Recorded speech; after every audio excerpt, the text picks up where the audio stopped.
বন্ধুরা, দুনিয়ার এমন একটি আইল্যান্ড যাকে রহস্যময় আইল্যান্ড বলা হয়, এটি ভারতের সবথেকে বড় ভয়ঙ্কর আইল্যান্ড। এই আইল্যান্ডে যে একবার যায় সে আর কোনোদিনও ফিরে আসে না। এই আইল্যান্ড পুরো বিশ্বের কাছে রহস্য দিয়ে ভরা। এই আইল্যান্ডকে দুনিয়ার সবথেকে ভয়ঙ্কর জায়গাগুলোর মধ্যে এক মানা হয়। এখানকার বসবাসকারী জনজাতি পুরো দুনিয়ার থেকে সবথেকে আলাদা।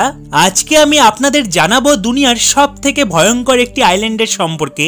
তাই ভিডিওটি শুরু করার আগে আপনাদের কাছে ছোট্ট একটি অনুরোধ, ভিডিওটি পুরো দেখুন, সাথে চ্যানেলটি সাবস্ক্রাইব করে পাশে থাকার নোটিফিকেশন বেলটি বাজিয়ে দিন, যাতে এই চ্যানেলের সব ভিডিওগুলো আপনি সবার আগে দেখতে পারেন।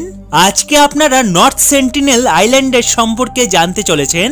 এই আইল্যান্ড ভারতের আন্দামান নিকোবর দ্বীপপুঞ্জের জঙ্গলে অবস্থিত। এখানকার বসবাসকারী জনজাতির বাইরের দুনিয়ার সাথে কোনো পরিচয় নেই। এখানকার বসবাসকারী জনজাতি কোনোদিনও বাইরের মানুষের সাথে দেখা করেনি। এমনকি তারা এটাও জানে না যে ভারত স্বাধীন হয়ে গিয়েছে। এই আইল্যান্ডে বসবাসকারী জনজাতিকে জারোয়া বলা হয়। জারোয়া জাতিগোষ্ঠী হলো ভারতীয় আদিবাসীদের মধ্যে এক গোষ্ঠীয় আদিবাসী, যাদের বসবাস শুধুমাত্র আন্দামান দ্বীপপুঞ্জে। তাদের বর্তমান সংখ্যা আনুমানিক 250 থেকে 400-র মধ্যে। এই মানুষেরা কিছুই বোঝে না, এমনকি পয়সা কি তাও তারা জানে না। এই জাতিগোষ্ঠী শুধুমাত্র নিজের শ্রেণীর জাতিগোষ্ঠীর সাথেই বসবাস করতে পারে। এমনকি যদি কোনো সাধারণ আমাদের মতন মানুষ তাদের এলাকায় প্রবেশ করে, তাহলে এই জাতিগোষ্ঠী তাদের মেরে ফেলে। বাইরের দেশের মানুষকে তারা সহ্য করতে পারে না। এই জনজাতি দেখতে খুবই ভয়ঙ্কর। এই জনজাতি শুধুমাত্র শিকারের উপরেই বেঁচে আছে। এই জনজাতি মনে করেন চাষ করলে এখানকার জঙ্গল শেষ হয়ে যাবে, তাই তারা কোনোদিনও চাষ করে না। খাওয়ারের জন্য তারা সবসময় শিকার আর গাছের ফলের ওপরই নির্ভরশীল। এই জনজাতি শিকারের জন্য তীর আর পাথরের ব্যবহার করে। এদের হাতিয়ার খুবই ভয়ঙ্কর আর আক্রমণহীন হয়। এই জনজাতির সামনে যদি কোনো পশু চলে আসে, তাহলে সেটা তাদের খাওয়ারে পরিণত হয়। এই জনজাতি পোশাক পরা একদমই পছন্দ করে না, তাই তারা পোশাক না পরেই থাকে। আবার কোনো সময় তারা পাতা দিয়েও পোশাক বানিয়ে পরে। আর এই জনজাতি যদি কোনো পোশাক পরা মানুষকে দেখে, তাহলে এরা খুব রেগে যায়, তার উপর হামলা করে দেয়। এই জনজাতির পক্ষে কোনোদিনও বাইরের মানুষের সঙ্গে মেলামেশা করা একদমই অসম্ভব। যদি বাইরের কোনো মানুষ এদের সাথে দেখা করতে আসে, তাহলে তার জীবন চলে যায়। সরকার অনেক চেষ্টা করেছে এই মানুষদের সাথে কথা বলতে, কিন্তু যেই ব্যক্তি এই আইল্যান্ডে একবার যায়, এই জনজাতি তাদের ওপর ভয়ঙ্করভাবে হামলা করে দেয়। যদি কোনো বিমানকে এই আইল্যান্ডের ওপর দিয়ে উড়তে দেখা যায়, তাহলে এই জনজাতি তীর আর কামান দিয়ে হামলা করে দেয়। একবার কয়েকজন জেলে ভুল করে এই আইল্যান্ডে মাছ ধরতে চলে আসে।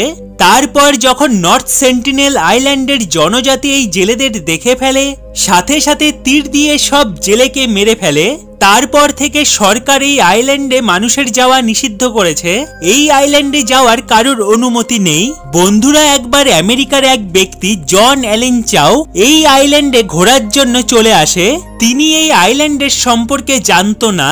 তারপর যখন জন অ্যালেন চাও এই জনজাতির সামনে মুখোমুখি হয়, তখন এই জনজাতি জন অ্যালেন চাও এর যা হাল করেছিল, যা দেখে পুরো দুনিয়া চমকে গিয়েছিল। বন্ধুরা, এই জনজাতি জন অ্যালেন চাওকে তীর কামান দিয়ে ভয়ঙ্কর ভাবে মেরে ফেলেছিল। আর দুদিন পর তার মৃতদেহ সমুদ্রে পাওয়া গিয়েছিল। বড় বড় বিশেষজ্ঞরা বলেন এই আইল্যান্ডে বসবাসকারী জনজাতি বাইরের দুনিয়ার সাথে কোনো লেনা দেনা নেই। তারা পোশাক পরা মানুষকে দেখলে খুব রেগে যায়, তাই তারা রেগে গিয়ে তাদের জীবন নিয়ে নেয়। এই আইল্যান্ডের সম্পর্কে জুড়ে আরেকটি ইন্টারেস্টিং ঘটনা রয়েছে। এই ঘটনার জন্যই হয়তো এই আইল্যান্ডের মানুষ বাইরের দুনিয়ার মানুষের সাথে দেখা করতে চায় না। যখন ইংরেজরা ভারতের ওপর শাসন করত, এই ঘটনা ভারত স্বাধীন হওয়ার আগে, তখন কিছু ইংরেজ এখানকার দুজন মানুষকে তাদের বাচ্চা সমেত ধরে বন্দি করে রেখেছিল। বাইরের মানুষের সম্পর্কে আসার কারণে এই দুইজন ব্যক্তির মৃত্যু হয়ে যায় আর তাদের বাচ্চার শরীর খুব খারাপ হয়ে যায়। তারপর ইংরেজরা তাদের বাচ্চা দুটোকে আবার নর্থ সেন্টিনেল আইল্যান্ডে পাঠিয়ে দেয়। এই সব কথা শুনে এটা তো পরিষ্কার যে এই আইল্যান্ডের মানুষ বাইরের পরিবেশের সাথে বেঁচে থাকতে পারে না। ভারত স্বাধীন হওয়ার পর ভারত সরকার অনেক চেষ্টা করেছে এই আইল্যান্ডের জনজাতির সাথে যোগাযোগ করার, কিন্তু যতবারই বাইরের মানুষ এই জনজাতির সাথে যোগাযোগ করার চেষ্টা করেছে, তারা আর এই আইল্যান্ডে এসে আর ফেরত যায়নি। তাই ভারত সরকার পরিষ্কার জানিয়ে দিয়েছে এই আইল্যান্ডে যাওয়া পুরোপুরিভাবে বন্ধ। এখানকার জনজাতির সাথে সবার প্রথমে দেখা করেছিল একজন ব্যক্তি যার নাম টি.এন. পণ্ডিত, আর এনার পুরো নাম তিলকনাথ পণ্ডিত। অনেক চেষ্টা করার পর এটা জানা গিয়েছে এই জনজাতি একটি ওঞ্চ নামক জাতির মতন জীবন কাটায়। এই জন্য টি.এন. পণ্ডিত ওঞ্চ জনজাতির কিছু মানুষকে নিয়ে এই জনজাতির সাথে দেখা করতে যায়।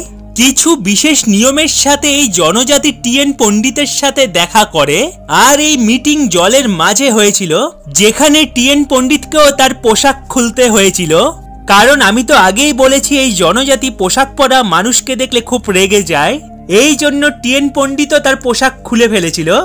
এই মিটিং এ টি.এন. পণ্ডিত নর্থ সেন্টিনেল জনজাতিকে কিছু উপহার দিয়েছিল, যেমন নারকেল, খাওয়ার আর তাদের বাচ্চাদের জন্য খেলনা। এই মিটিং কয়েক মিনিটের জন্য হয়েছিল। তারপর টি.এন. পণ্ডিত ওখান থেকে চলে আসে। সমুদ্রের ওই পারে যাওয়ার পর এই জনজাতি টি.এন. পণ্ডিতের ওপর তীর দিয়ে আক্রমণ করা শুরু করে দেয়, কিন্তু টি.এন. পণ্ডিত বেঁচে যায়। আর এই থেকে টি.এন. পণ্ডিত এই জনজাতির সম্পর্কে অনেক তথ্য সংগ্রহ করে ফেলে। এই সব কারণের জন্য এই আইল্যান্ডকে দুনিয়ার সব থেকে ভয়ঙ্কর আইল্যান্ড মানা হয়। তো বন্ধুরা, ভিডিওটি আজ এই পর্যন্ত। ভিডিওটি আপনাদের কেমন লাগলো কমেন্টে অবশ্যই জানাবেন। সাথে এখনো যদি আমার চ্যানেলটি সাবস্ক্রাইব করে না থাকেন তো এখনই সাবস্ক্রাইব করে নিন, আর পাশে থাকা নোটিফিকেশন বেলটি বাজিয়ে দিন, যাতে এই চ্যানেলের সব ভিডিওগুলো আপনি সবার আগে দেখতে পারেন। তো বন্ধুরা, ভালো থাকবেন। ফিরে আসবো আবার অন্য কোনো ভিডিও নিয়ে।